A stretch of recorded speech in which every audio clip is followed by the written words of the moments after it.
Welcome to Relic of Stories. I'm so glad you found your way here. This is a place where we take our time with history, where each tale unfolds slowly, as if we're sitting together by firelight, letting the shadows of the past draw closer. And today, we're stepping into something truly haunting. Creepy legends from Dark Ages Europe.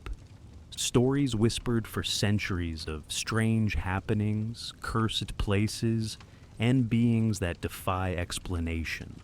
Some of them are carved into local memory like warnings. Others live on in the cracks between history and myth. All of them leave behind an unease that lingers long after the telling. So, settle in. Make yourself comfortable. Let the outside world fade away. Because together, we're about to walk through the fog of a time when superstition ruled and the unknown felt dangerously close. All right, let's begin. So, let's start with Chapter 1, The Beast of Gévaudan, the Wolf That Wasn't. They called it La Bête, the Beast. And in the wild, windswept hills of Gévaudan, its name was whispered like a curse. It began in the summer of 1764, when the French countryside still echoed with the slow toll of church bells and the crack of the blacksmith's hammer. Villagers tended their sheep in the rolling green pastures. Children played in the shade of twisted oak trees. And then, the killings began. The first victim was a young woman, found in the tall grass with her throat torn open. Her body was mangled, her limbs bent at unnatural angles, as though something immense had slammed into her with impossible force. The locals told themselves it must have been a wolf. After all, wolves roamed these lands freely. But those who had seen the wounds swore they were far too deep, far too savage. A wolf kills to eat. This was something else. Soon more bodies followed. A shepherd boy whose skull had been crushed. A farm girl dragged from her home in the dead of night. And then, most chilling of all, a survivor. She was just a child, trembling and pale, with claw marks running down her arms like blackened lightning. Her voice shook as she described the creature. "Not a wolf," she whispered. "It walked on all fours, but sometimes it stood upright. Its eyes glowed red in the moonlight, and its fur was as black as the pit of a well." Panic spread like wildfire. The people of Gévaudan barricaded their doors at sundown, but still the beast came. It seemed to know the land better than any hunter. It would vanish into the mist and reappear miles away. No trap caught it, no bullet stopped it. And wherever it struck, it left behind bodies so mutilated they could hardly be recognized. The king himself, Louis XV, sent soldiers to hunt the creature. Men in polished armor, carrying muskets and sabers, combed the forests for days. They returned empty-handed, or not at all. For some simply vanished into the same woods they had entered, never to be seen again. Some claimed the beast was a massive wolf from the far north, larger than any man. Others swore it was no animal at all, but a demon sent as punishment for the sins of Gévaudan. Priests delivered fiery sermons, warning that the beast fed not only on flesh, but on the fear of the living. Each funeral brought more tears and more whispers. But there was another, darker theory, one not spoken aloud in daylight, that the beast was human, at least in part. A man cursed to wear the skin of a monster, bound to hunt beneath the moon. There were rumors of a local nobleman with a strange appetite for violence. His estate lay on the edge of the forest, and his servants told of how he would disappear for nights at a time. Some said they saw him return at dawn, his clothes torn, his hands stained dark. The king's hunters ignored such tales. They wanted a trophy, not a scandal. Years passed. The beast's tally climbed to more than 100 dead. Yet, it was never truly caught. A few claim to have slain it, presenting great wolves as proof, but the killings always resumed, until one day, without warning, they stopped. No one knew why. The beast was gone, as suddenly as it had appeared. But here is the part they never told you in the official records. In 1790, long after the terror had ended, a farmer digging a new well unearthed something strange. The skeleton of a massive creature, far too large to be a wolf. Its skull was elongated, with teeth like curved knives, and beside it, buried shallow, was a man's body, dressed in the tattered remnants of a fine coat. Some say the man was the beast, trapped at last by hunger or injury.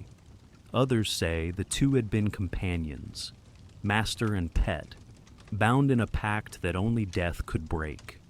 Whatever the truth, the bones were quietly removed by local officials, taken away under the cover of night. They were never seen again. Today the hills of Gévaudan are quiet. The forests are thick with shadows, but no howls disturb the air. And yet, the locals still speak of the beast in hushed voices.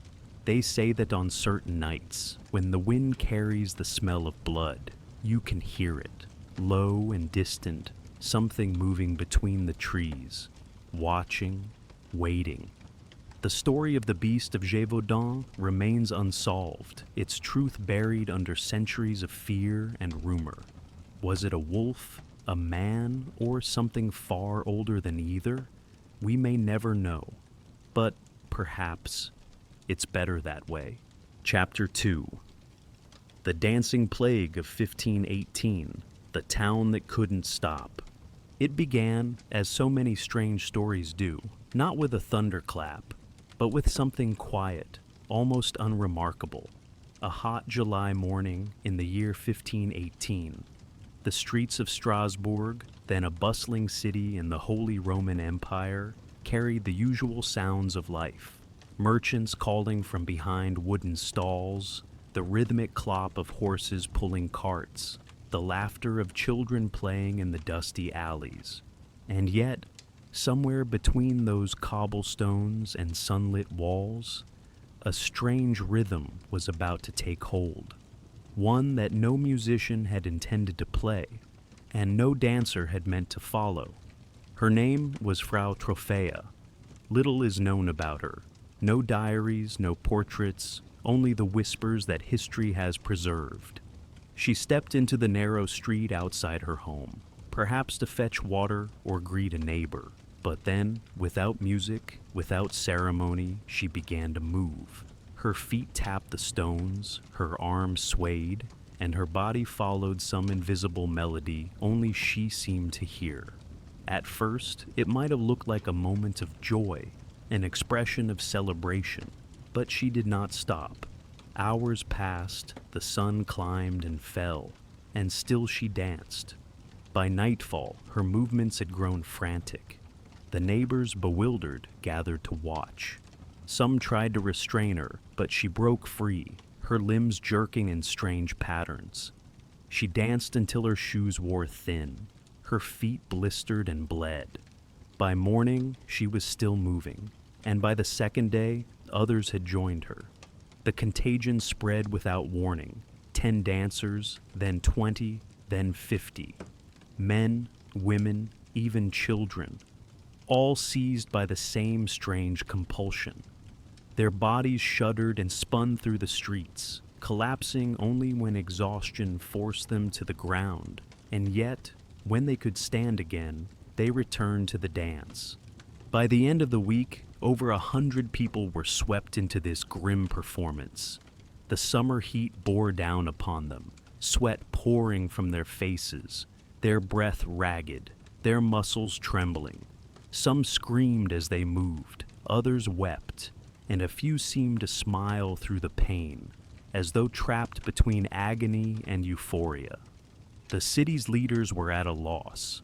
Strasbourg was no stranger to hardship.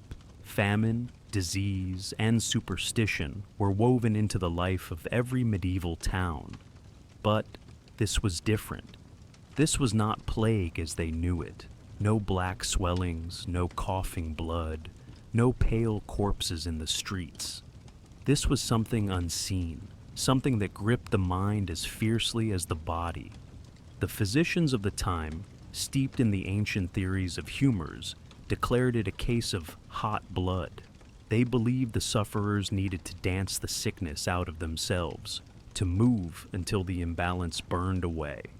So they ordered the construction of a wooden stage in the town square.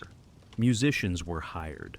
Drummers, pipers, and fiddlers filled the air with frantic melodies to give rhythm to the afflicted. Perhaps, the doctors thought, this would hasten the cure, but instead, the music only fed the frenzy. More people joined, as though drawn into a spell. The square became a place of madness, a sea of limbs twisting, stamping, spinning, with eyes wide and unseeing. Witnesses spoke of people collapsing mid-step, their hearts giving out from exhaustion. Others danced themselves into broken bones and torn muscles. Some simply fell dead, their bodies refusing to rise again. Whispers spread like shadows through the city. Some claimed the dancers were cursed by Saint Vitus, a figure believed to punish sinners with uncontrollable movements. Others spoke of demons slipping into the bodies of the weak, forcing them to writhe in mocking imitation of joy. And some, with quieter voices, feared it was the wrath of God, a punishment for the sins of the people. Yet there were stranger theories still. In the centuries since, scholars have tried to make sense of it. Some have suggested it was ergot poisoning, a toxin from moldy rye bread that can cause hallucinations and spasms. Others think it was a mass psychogenic illness, a kind of shared hysteria brought on by the pressures of famine, disease, and deep superstition.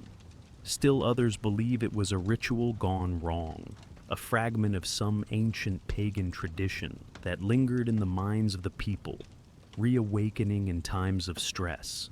And perhaps, as some folklorists suggest, it was never truly a disease at all, but a human reaction to unbearable life, a desperate surrender to movement, to the only escape available. For in 1518, life in Strasbourg was harsh. Famine had swept through the land, taxes weighed heavy, and disease haunted every shadow. The people lived in constant fear of war and damnation. Maybe dancing, however deadly, felt like a release. The plague raged for weeks. By some accounts, 400 people were eventually caught in its grip. Day after day, the streets rang with the sound of shuffling feet, gasping breath, and the relentless beat of drums. The square was littered with the fallen, some merely unconscious, others gone forever. Chapter 3. The Black Shuck, the devil's dog of the English countryside. In the windswept farmlands and lonely coastal marshes of East Anglia, there is a story told in whispers, a story that has passed from lips to ears for centuries, often by the warm light of a hearth on cold, wet nights. They say that when the mist rolls in from the North Sea and the wind howls through the hedgerows, a shadow stalks the lanes. Not the shadow of man, nor of any earthly beast, but of something older, something that carries the weight of centuries in its tread. Its name is the Black Shuck, the devil's dog of the English countryside. The Black Shuck is no ordinary animal, nor a mere superstition. In the minds of those who have claimed to see it, the creature stands taller than any wolf, its frame gaunt yet powerful, its fur black as midnight coal. But it is the eyes that haunt the soul, burning red embers, like coals raked from the heart of a dying fire, glowing even in the darkest night. Witnesses swear those eyes pierce the fog like twin lanterns, fixed upon them with a gaze that feels more like a sentence than a curiosity. Some say it is a harbinger of death, others a wandering spirit cursed to walk the fields forever. The most infamous account of the Black Shuck comes from the year 1577. It was a summer morning, but the sky had turned dark with a sudden storm. Thunder rolled across the heavens, lightning split the air, and the wind drove rain against the village of Blytheburg. Inside the church, parishioners huddled together, voices lifted in prayer. Then, in the midst of the storm's fury, the heavy wooden doors burst open. What stepped inside was not a man seeking shelter, but the Black Hound itself. Those present claimed it moved with impossible speed, its massive paws striking the stone floor like drumbeats. The congregation screamed, some dropping to their knees, others frozen in shock. The beast's eyes blazed, and in that flickering light, it rushed forward. 2 men fell instantly, not clawed, not bitten, but dead, as if the very sight of the creature had stolen the breath from their lungs. Then, with the same suddenness, the black Shuck vanished, leaving nothing but terror in its wake. But the church still bore its mark. On the great wooden door, deep scorched impressions, as if enormous claws, hotter than any forge, had raked across it. Those burn marks, it is said, remain to this day, blackened against the pale wood, a reminder to all who enter that something once crossed that threshold which belonged to no living world. The legends say the Black Shuck is not bound to one place.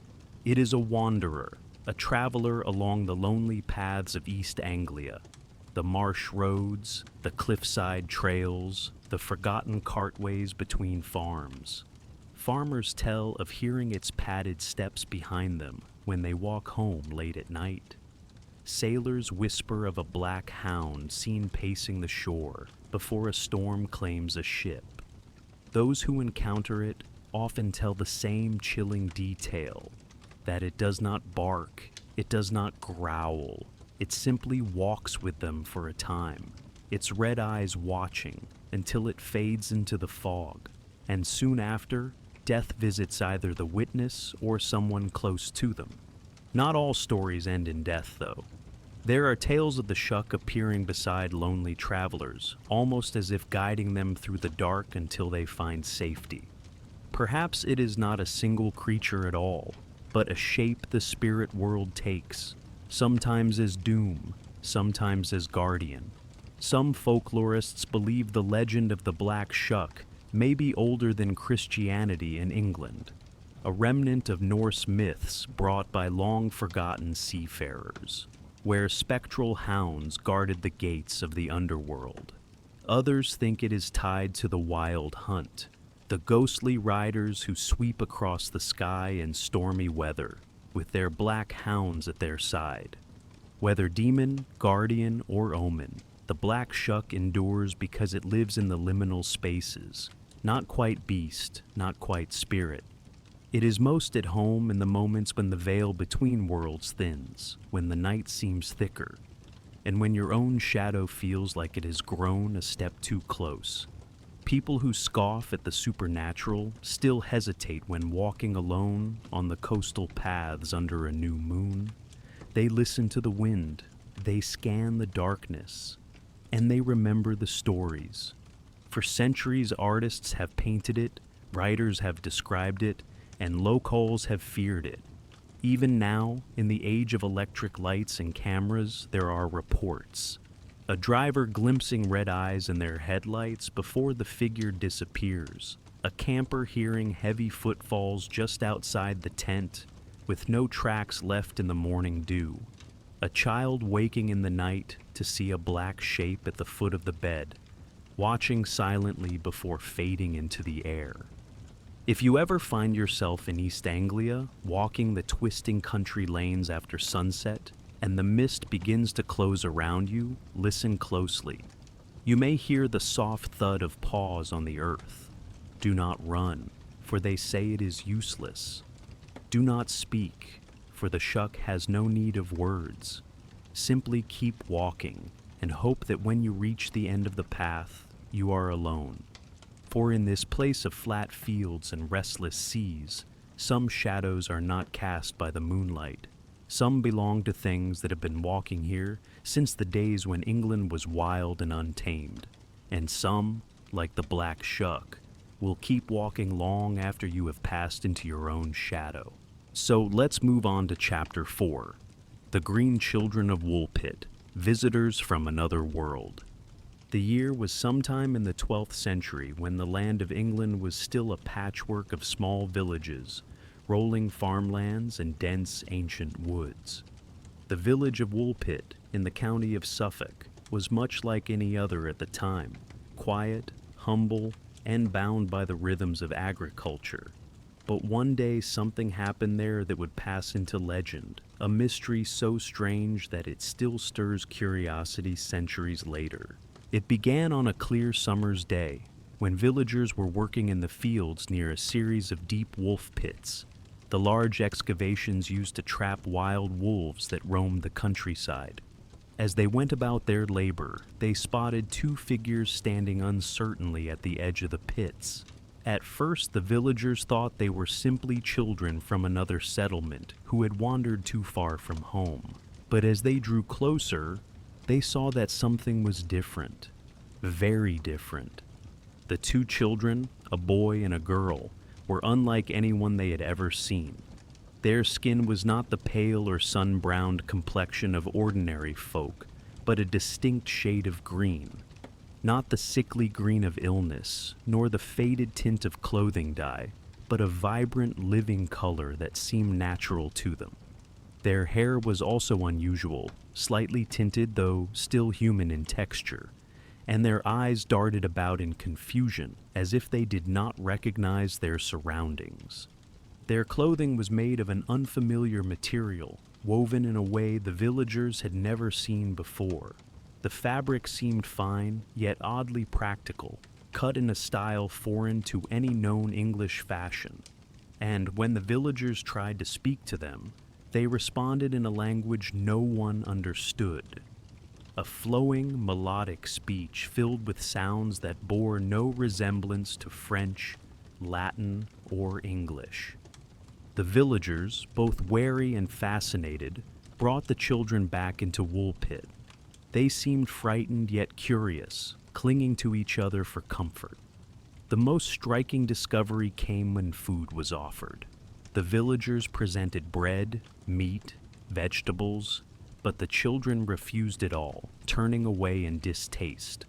Days passed and the children grew weak, until finally someone brought freshly harvested beans, still in their stalks. To the villagers' surprise, the children eagerly took the beans, but instead of eating the pods, they split them open and consumed the raw green shoots inside. For weeks, this was all they would eat. Over time, the villagers began to care for them as their own, slowly gaining their trust. The boy, who was younger and more frail, did not adjust well to his new life. Though he eventually began eating bread and other local foods, his health declined, and not long after their arrival, he died.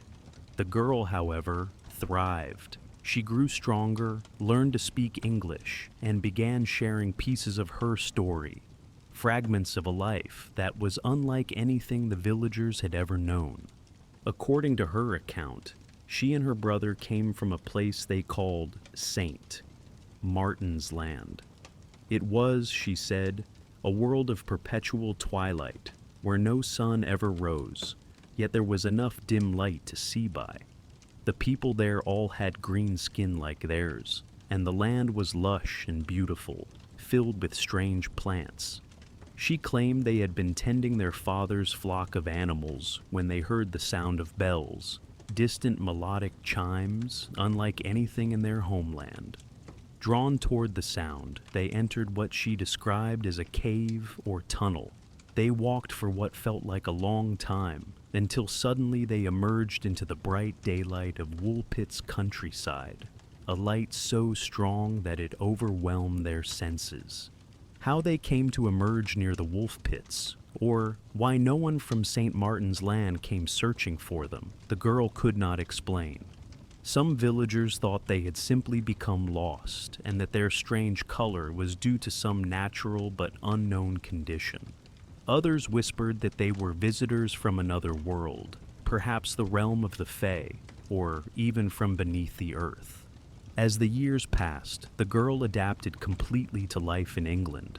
She was baptized, took the name Agnes, and eventually worked in the household of Sir Richard de Calne, a local nobleman. She was known to be intelligent, strong-willed, and at times impulsive. Records suggest that she later married a man from King's Lynn in Norfolk and lived out the rest of her life as an ordinary member of English society. Yet, her origins were never forgotten. Historians have debated the case for centuries. The story was recorded by two chroniclers of the time, Ralph of Coggeshall, an abbot who claimed to have spoken to people who knew the children personally, and William of Newburgh, a historian who included the account in his chronicles.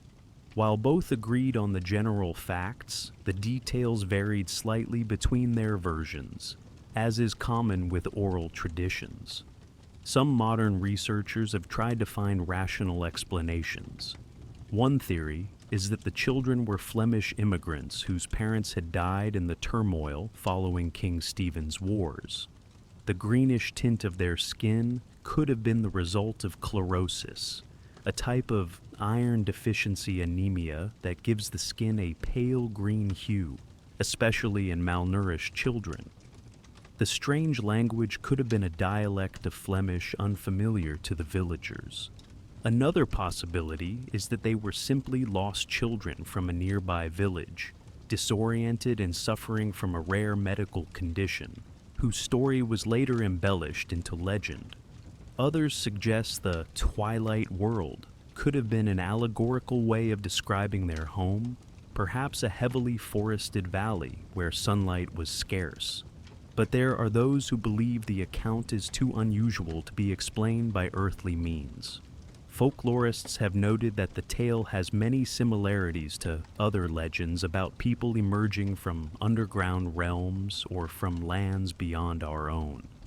In medieval Europe, stories of the Fae, strange beings who sometimes took human form and lived in otherworldly domains, were common. The green skin, unfamiliar clothes, and odd diet all align with the descriptions of such beings in folk tradition. A more modern interpretation draws from the idea of parallel worlds or dimensions. Could the children have somehow crossed from an alternate version of Earth, one locked in perpetual twilight? The detail of hearing bells before their arrival intrigues some researchers, as bells have often been linked to supernatural or interdimensional phenomena in various cultures.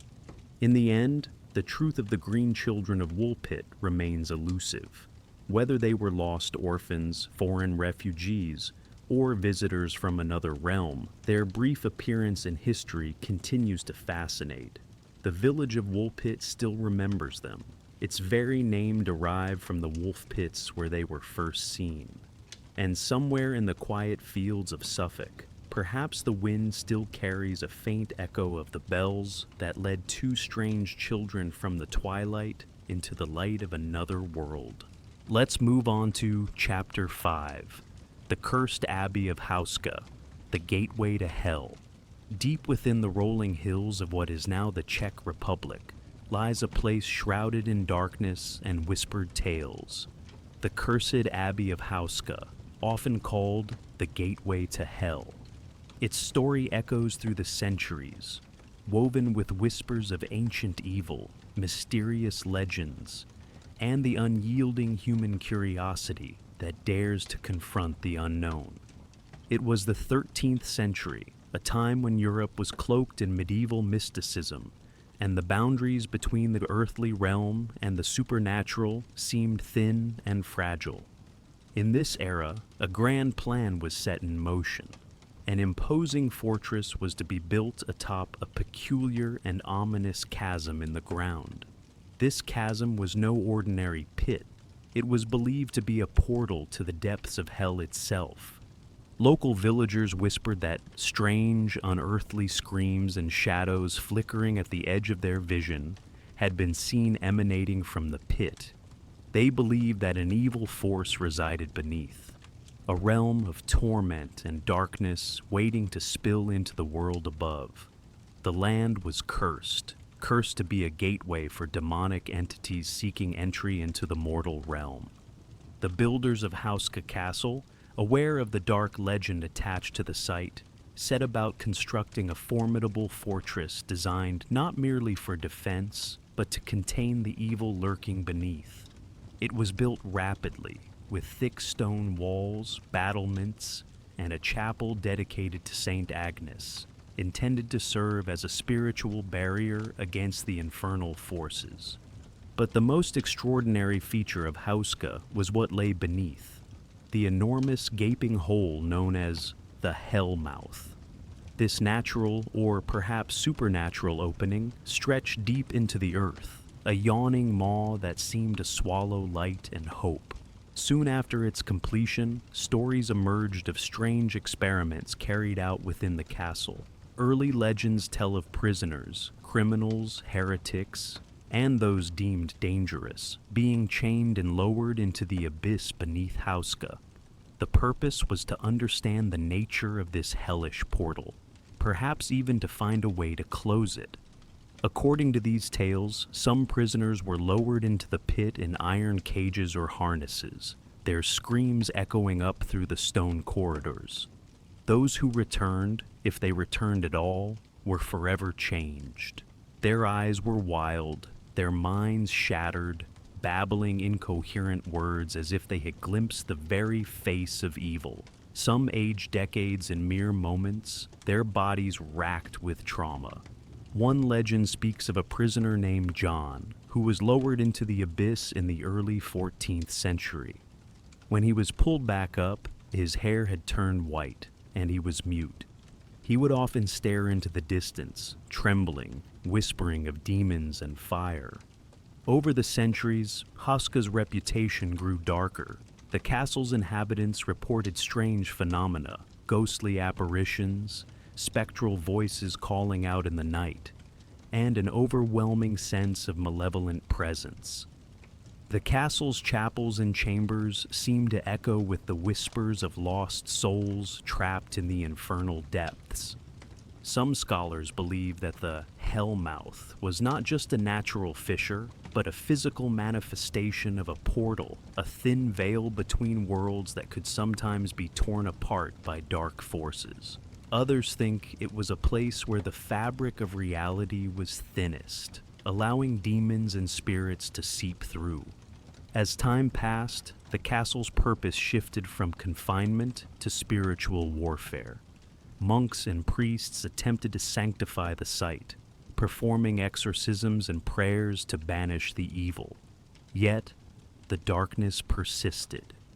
The very ground beneath Houska seemed to resist purification, as if it was cursed by an ancient pact or a malevolent curse cast long before the castle's construction.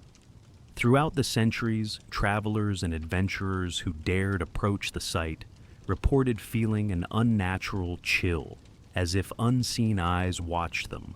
Some claimed to hear whispers carried on the wind, urging them to turn back. One of the most enduring legends involves the prisoners who were sacrificed or experimented upon. It is said that the castle's builders believed that by chaining prisoners and lowering them into the abyss, they could study the demonic forces and perhaps find a way to seal the gateway. But the experiment backfired. The prisoners who returned were not the same, if they returned at all. Many were driven mad, babbling about hellish cities, fire, and monsters.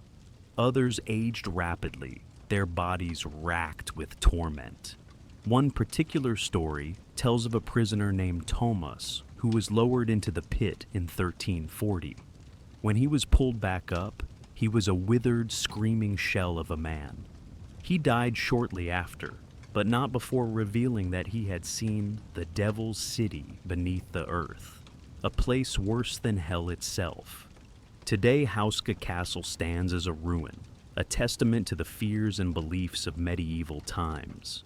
It is a popular destination for paranormal enthusiasts and historians alike. Visitors report feelings of unease, and some claim to see fleeting shadows or hear distant whispers. Scientists and skeptics dismiss the legends as superstition and natural phenomena, earthquakes, wind, and optical illusions. Yet, the stories persist, fueling the belief that beneath the castle lies a true gateway to hell, sealed but never entirely closed. What is the truth behind Houska Castle? Was it merely a natural sinkhole that captured the imagination of the locals? Or was it, as legend suggests, a portal to a realm of eternal darkness? Perhaps the truth is lost to time, buried beneath layers of myth and fear. But one thing remains certain: the cursed Abbey of Houska continues to inspire wonder and dread, reminding us that some mysteries are better left unexplored, a gateway to the unknown lurking beneath the surface of our world. And so, the legend of Houska endures, a chilling tale of darkness, human curiosity, and the eternal struggle between good and evil. Chapter 6: The Singing Corpse of Ambert. A voice from the grave. The small town of Ambert, in the rugged heart of medieval France, was no stranger to death. Pestilence had swept through its cobble streets before, but the plague that struck in the late autumn of 1349 was unlike anything the villagers had ever known. The disease moved quickly, striking the healthy and the frail alike, leaving little time for prayer, confession, or even a final farewell. The bells of the parish church tolled so often that their mournful chime became a constant, an unbroken thread of grief woven into the air. When the contagion reached its worst, the graveyard filled faster than the priests could consecrate the earth. Corpses, wrapped hastily in rough cloth, were lowered into shallow pits by weary hands, the dirt shoveled over them, before the earth had even stopped quivering from the last burial. Among the dead was a man named Guilhem, a traveling cantor known for his deep, resonant voice that could fill even the largest chapel with a sound like warm honey poured into cold stone. He had been beloved by the townsfolk for his gentle humor, and the way his singing seemed to draw down heaven itself. It was a bitter twist of fate, then, that Guilhem died gasping, without the sacrament of confession, his body burning with fever. The priest, Father Benoit, had been too ill to come, and so Guilhem's burial was as swift as it was sorrowful. The villagers lowered him into the earth on a gray, wet evening, the clouds hanging low as if they too mourned. The rain came in thin, needling sheets, striking the hoods of the mourners as they mumbled a hurried prayer and left the cantor to the mercy of the soil.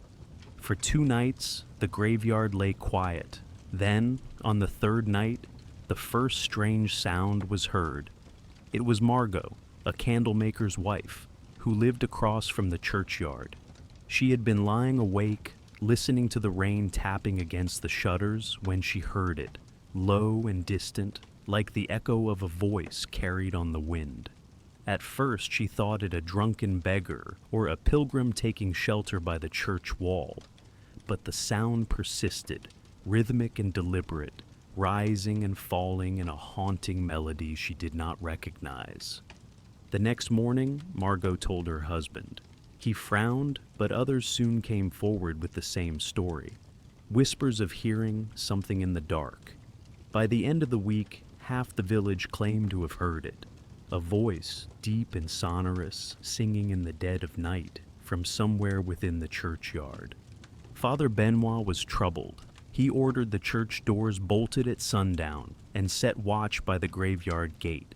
The watchers were armed with torches, but their bravado melted away when the sound came again. Soft at first, then swelling until it seemed to drift from beneath their very feet. It was no drunken ramble, no trick of the wind. It was song. The melody was solemn, unfamiliar, but carried a weight that pressed upon the listener's chest. It was in Latin, the words drawn out, each note held as though it were being wrenched from somewhere deep within. One of the watchers, pale and trembling, swore he heard the name Dominus repeated over and over, each time with more urgency. Whispers spread quickly. Some said it was an angel, others a demon. But those who had known Guilhem could not deny it. The voice was his. On the seventh night, Father Benoit made his decision. At dawn, he gathered a small group of men and women, the strongest, and those unafraid of what they might find, and led them to Guilhem's grave. The earth was damp and heavy, clinging to their spades. The deeper they dug, the clearer the sound became. It was as though the soil itself was vibrating with the cantor's voice.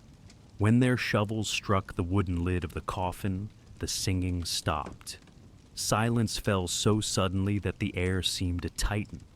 Father Benoit muttered a prayer before prying the lid open. What they saw was not the bloated, rotting corpse they expected. Guilhem lay as if asleep, his skin pale but untouched by decay, his robes unsoiled. His lips were parted, and for a moment, Father Benoit swore he saw them move, forming a word he could not quite catch. The cantor's eyes remained closed, but a faint sound, like the last exhalation of a sigh, escaped his throat. The priest dropped to his knees. "Penance," he whispered. "He begs for penance." The villagers drew back, some crossing themselves, others fleeing outright. Father Benoit, however, remained, pressing a small crucifix to Guilhem's still chest. He recited the rites of confession, speaking the absolution that the cantor had been denied in life. As the final words left his lips, a strange thing happened. The body beneath him released a breath, long and steady, as though it had been holding it for days. The faintest of smiles touched Guillem's mouth, and then, slowly, a deep, unnatural cold seeped through the air. The priest quickly ordered the coffin reburied.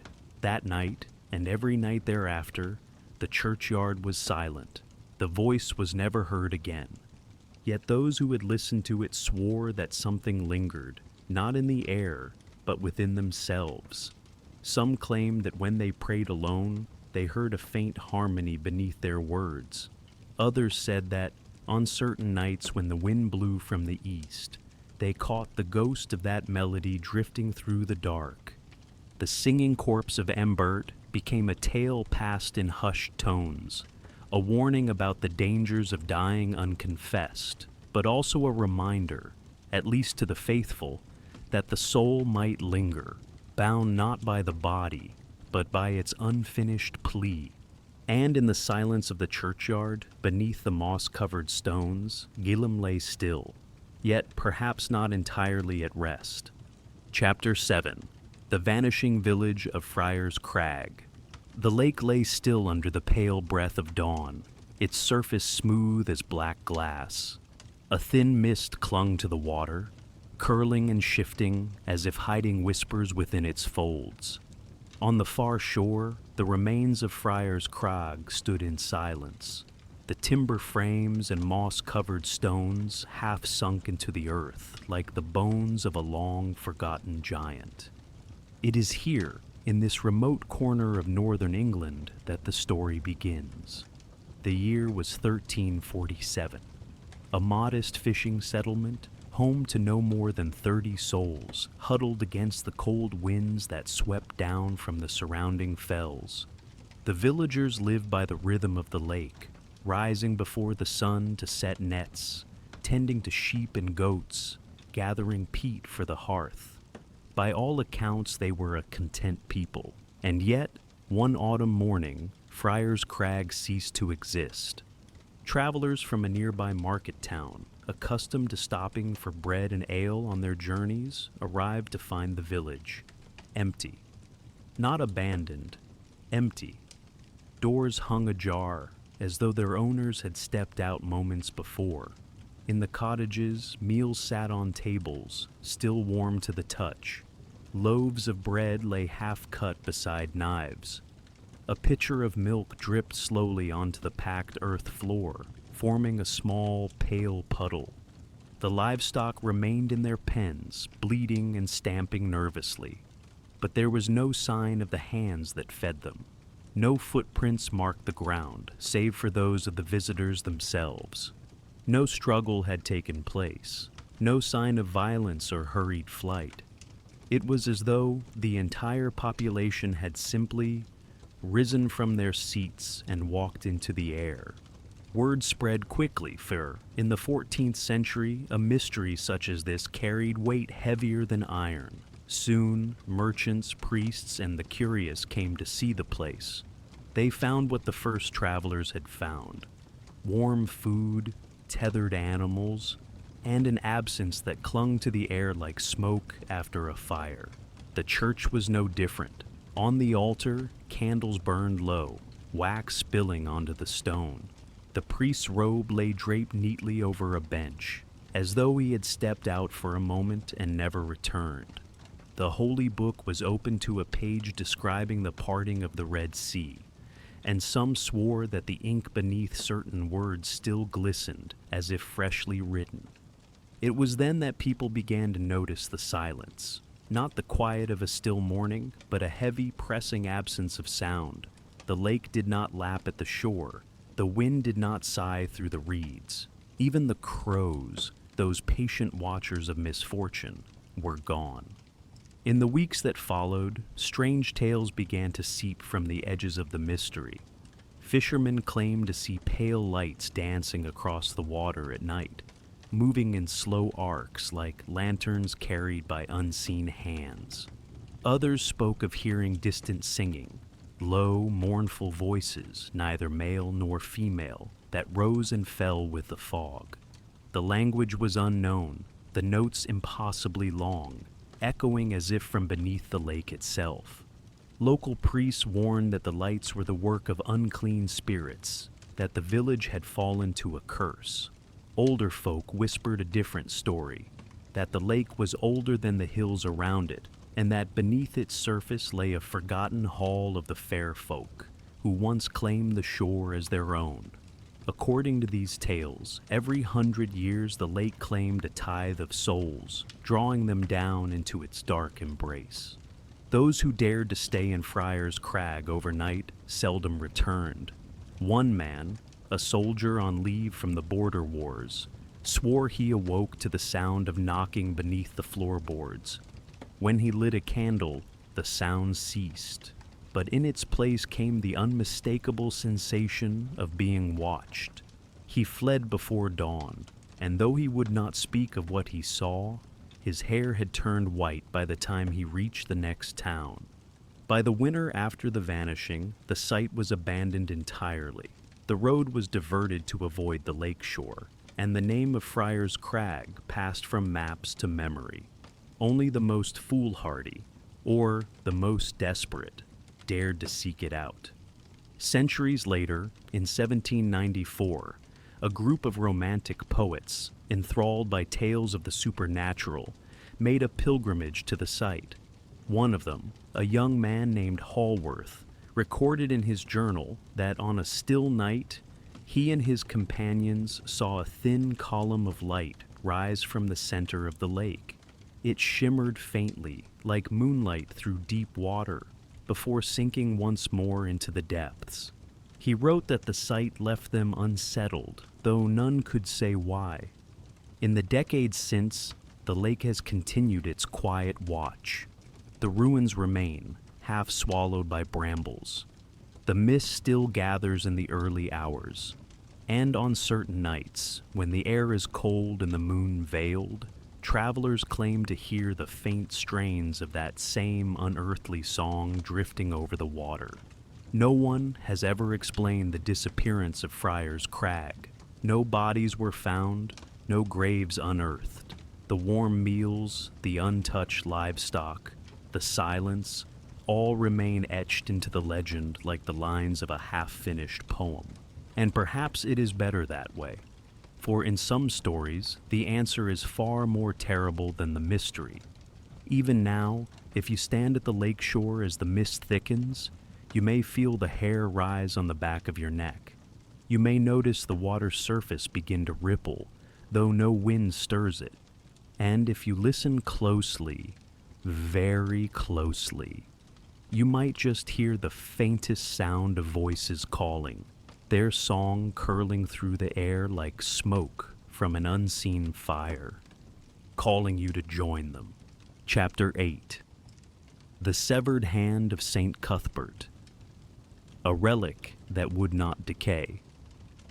There are some relics in history that seem to defy every rule of nature, pieces of the human body that, by all logic, should have crumbled into dust centuries ago, yet remain untouched by time, as if frozen between life and death. One of the most enduring of these tales belongs to the hand of Saint Cuthbert, a relic so strange, so stubborn in its refusal to decay, that it inspired both the faithful and the fearful for nearly 1,000 years. Saint Cuthbert was no ordinary man. Born in the 7th century, he lived as a monk, hermit, and bishop in the rugged lands of Northumbria, a place where the wind could strip the flesh from your bones and the sea roared like an endless sermon. He was a man of deep piety, known for kindness, humility, and an unshakable devotion to prayer.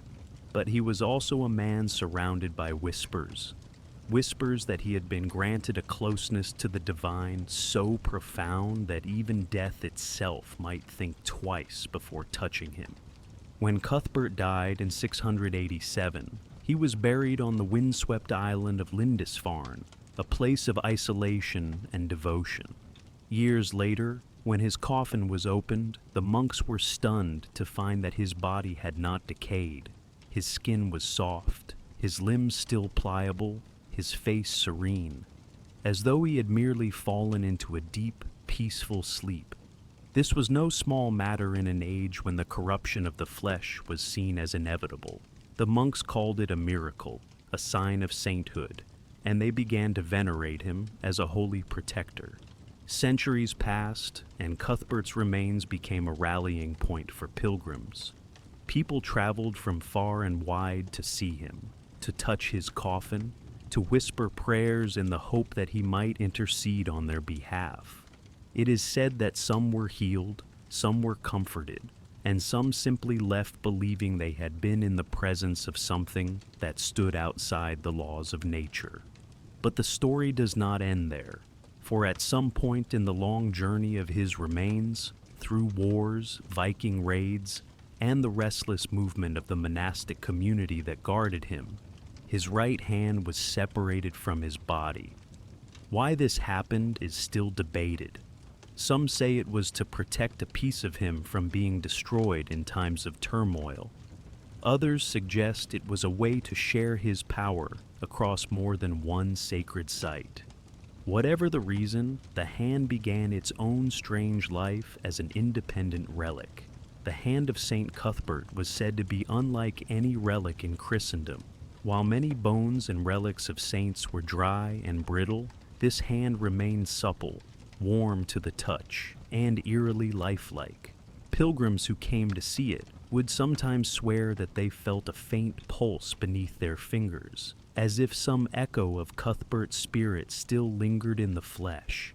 In the flickering candlelight of the reliquary, the skin was said to gleam faintly, like the living hand of a man in prayer. Stories began to circulate of the miracles it performed. The sick would touch the hand and find themselves cured of lingering ailments. The lame walked, the blind saw, and the afflicted claimed to be freed from invisible burdens. But for every pilgrim who left with renewed faith, there were others who looked upon the hand with suspicion. Some whispered that it was not a divine gift at all, but a thing preserved by unnatural means. Witchcraft, perhaps, or some secret knowledge of preservation that the monks dared not confess. The centuries were not kind to the monastery. Wars, political shifts, and the Reformation changed the way relics were viewed. In the 16th century, when England turned away from Rome, the veneration of saints was suppressed, and many relics were destroyed. Yet somehow, the hand of Saint Cuthbert survived. Some say it was hidden in a secret chamber. Others believe it was spirited away by a devoted monk who could not bear to see it desecrated. When it resurfaced, it still bore its uncanny appearance. Even after the long centuries, the flesh had not rotted, the skin not blackened. Though the warmth was said to have faded, the hand retained its shape, as though it had been carved in life and left untouched by decay. Modern science might have theories about why, perhaps some unique combination of burial conditions and natural mummification. But those who saw it in person could never quite accept that explanation. There was something too human about it, too present. It did not look like a relic of the past. It looked like a hand waiting to bless or to warn. In time, the hand came to rest at Durham Cathedral, alongside other treasures of St. Cuthbert. It lies there still, enclosed in a glass case, no longer offered to pilgrims to touch, but still drawing the curious and the devout. Standing before it, you may feel the weight of centuries pressing close, the quiet air of a place that has seen kings rise and fall, wars fought and forgotten. And you might find yourself wondering, as so many before you have, is this truly the hand of a saint preserved by the grace of God? Or is it something stranger, something that lingers for reasons we are not meant to understand? In the end, the hand of St. Cuthbert is a reminder of how thin the line is between faith and fear, between the comfort of miracles and the unease of mysteries that refuse to explain themselves. And perhaps that is why it remains across all these centuries, not just as a relic of a man, but as a relic of the questions that have always haunted humanity. And that brings us to the end of tonight's journey.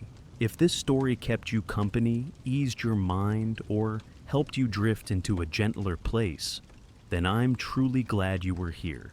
This is what Relic of Stories is all about, bringing the echoes of the past to life in a way that feels safe, calm, and timeless. If you've found comfort here, if these stories help you sleep, inspire your imagination, or simply make the world feel a little softer, I'd love for you to stay a while. You can do that by subscribing so you never miss the next tale we uncover together. Until then, may your dreams be peaceful, your nights be quiet, and your heart be light. Good night, and I'll see you in the next story.